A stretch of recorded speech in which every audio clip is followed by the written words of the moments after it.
يا صباح الورد والفل والياسمين، ازيكم عاملين ايه؟ يا رب جميعا تكونوا بخير.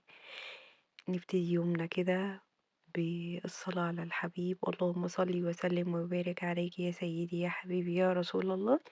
وابتدي اشارك معاكم يوم دراسي. احنا اخر الاسبوع وهنروح عند تيتا بعد كده، هننزل بقى نتسوق التسويقة بتاعتنا. وانا ببتدي اليوم بتاعي اول حاجة بفنجان القهوة بتاعي، وباصحى بدري عنه بكتير، مثلا بنص ساعة أو ساعة إلا ربع، وأقعد أشرب فنجان القهوة بتاعتي في هدوء تام. وبعد كده استعيد نشاطي وابتدي. هنا بقى كنت كويت له اللبس وجهزته وحضرت له الشنطة، لأن هو بيقوم من النوم بيختار هيروح بأنهي شنطة. مش زينا خالص يا جماعة، احنا الله يكون في عنا من الأجيال اللي طالعة لينا. وبعدين ابتديت أصحي فيه، اصحى يا كابتن، أبدا مش راضي يصحى. قلت له طب خلاص نام شوية كمان وأنا أجهزك اللانش بوكس لحد ما تصحى. طبعًا إحنا زي مصرية أصيلة بتعمل لانش بوكس. طبعًا أنا هنا باعمل الفينو وبافرّزه عندي باحطه في الفريزر. يعني أنا اللي عاملة الفينو الجميل ده الكيوت الصغنن. بُصّوا حاجة كده ما شاء الله جميلة جدًا ومغذية، باحط فيه لبن نيدو، باحط فيه زبدة، بيبقى طعمه حلو أوي. هنا بقى حطيت له الرومي، وكان طالب ساعتها ساندوتش رومي وساندوتش شوكولاتة طبعًا. النوع بتاع الشوكولات ده حلو أوي يا جماعة، ابقوا هاتوه. أنا هنا باقول لكم أنا جايبة الجبنة الرومي دي من ميسلان، منتجاتها حلوة برضه جدًا، بالذات الكيري الطبيعي، حلوة أوي، أوي، أوي، أوي. هنا خلاص عملت واحد رومي، وهاعمل له واحد نوتيلا، وهادّي له واحد رومي ياكله واحنا ماشيين، غالبا لان هو بيرجع لي بالسندوتشات دي، او بخليه ياكلها واحنا راجعين في الطريق، لان مالك ما بيحبش ياكل في المدرسة. بس انا بحط له اللانش بوكس احتياطي. هنا اديته اختيار، يا ابني تاكل خيار اقطعه لك قطع كده، قال لي لا انا عايزه سليم. وحقيقي ان الاكل كله بيرجع زي ما هو بيخاف يدخل التويليت في المدرسة، ما بيحبش يدخل التويليت في المدرسة، فما بيرضاش ياكل يعني عامة. هنا كان عندي شوية شيبسي حطيته له كسناك، وخلاص على وكده اللانش بوكس بتاعنا كان مية مية وجميل. حلو كده، حلو وبسيط، ويعني مفهوش افتكاسات. او تقريبا ما حطيتش التفاحة كمان هنا. كنت بحضر له جدول لان احنا كنا مستلمين الكتب، فبعمل له فايل كده فيه كل مادة. يعني الدين لوحده الدين والعربي مع بعض، وطبعا الإنجليزي وكل انتوا عارفين طبعا بقى المواد، لأن مالك في تانية ابتدائي. هنا ما كانش لسه طالبين السبلايز ألوانه ايه. فأنا بقى كنت بكتب على الكشاكيل اسمه علشان ما يضيعوش منه. خلصنا كده، طبعا خلصنا. ظبطت له الشنطة بتاعته، وهو على حسب بيحب بقى يقول لي أنا عايزة أروح بالشنطة الطيارة أو بسبايدر مان، على حسب مزاج أستاذ مالك. وخلاص كده خلصنا الجدول. طبعا لو شفتي الفيديو بتاعي ما تنسليش في لايك وشير وسبسكرايب، تعليقاتكم الحلوة الجميلة. وانتوا عارفين طبعا لسه ما عنديش واي فاي، فانا بنزل فيديو كل فترة، فاتمنى ما تحرمنيش من دعواتكم الجميلة ولا اللايكات الحلوة. تعليقات بقى كتير على الفيديو بتاعي. طبعا هنا انا كنت عامله حسابي ان انا يلبس الشنطه بتاعت سبايدر مان، قال لي لا انا عايز الشنطه الطياره. حاضر يا فندم.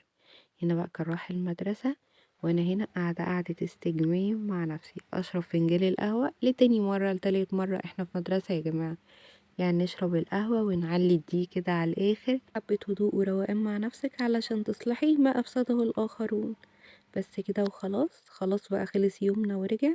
احنا بقى هنا كان اخر الاسبوع طبعا، وجينا يوم الجمعة، وبوريكم مشترياتنا بقى يوم الجمعة كانت عبارة عن ايه.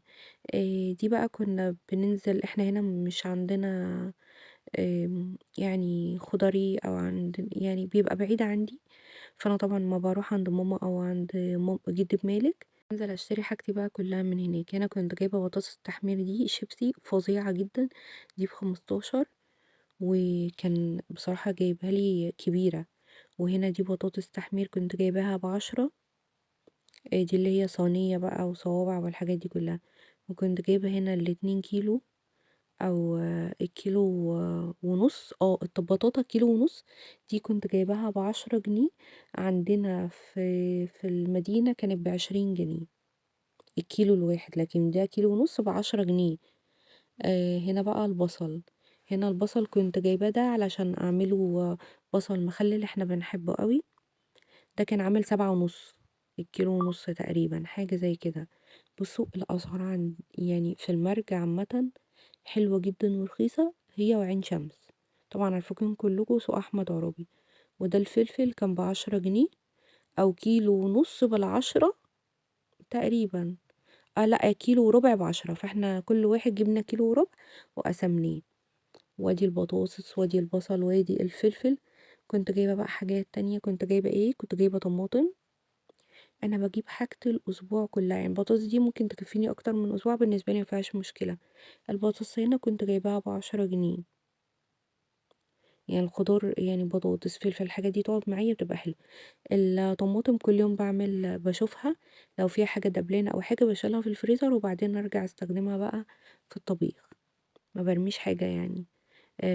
وده رز كنت جايباه، الواحد كان عامل 22 جنيه، وجبته اكياس كده نضيف قوي وحلو. وكنت جايبة كمان لبن نيدو، دول عاملين 50 جنيه، حلو قوي. من ماركة الحلال. عايزة ابقى اعمل لكم فيه فلوج كده ونخش نشتري حاجات من هناك. ده بقى رز سايب برضو كنت جايباه. قلت كنت قبل ما اجيب الاكياس اللي هي بتاعت روعة دي، حلو قوي برضو، كان عامل 22 جنيه. جبت 2 كيلو وجبت 2 كيلو، يعني عشان بيقعد معايا فترة. هنا بصراحة السوبر ماركت في الفترة دي كان بعيد عني، فما كنتش بعرف اروح سوبر ماركتات الا بعربيات. هنا بقى ده جبت كيلو زبدة صفرة سايبة اللي هي السمنة يعني، وكيلو كمان روابي، يعني كيلو روابي وكيلو جنة. يعني العلبة بتبقى 2 كيلو ب160 جنيه أو 165 جنيه. فأنا بصراحة أقول لأ، بدل ما أجيب العلبة ما بتبقاش كيلو كمان، أو ما بتبقاش كيلو، بتبقى كيلو 700 جرام.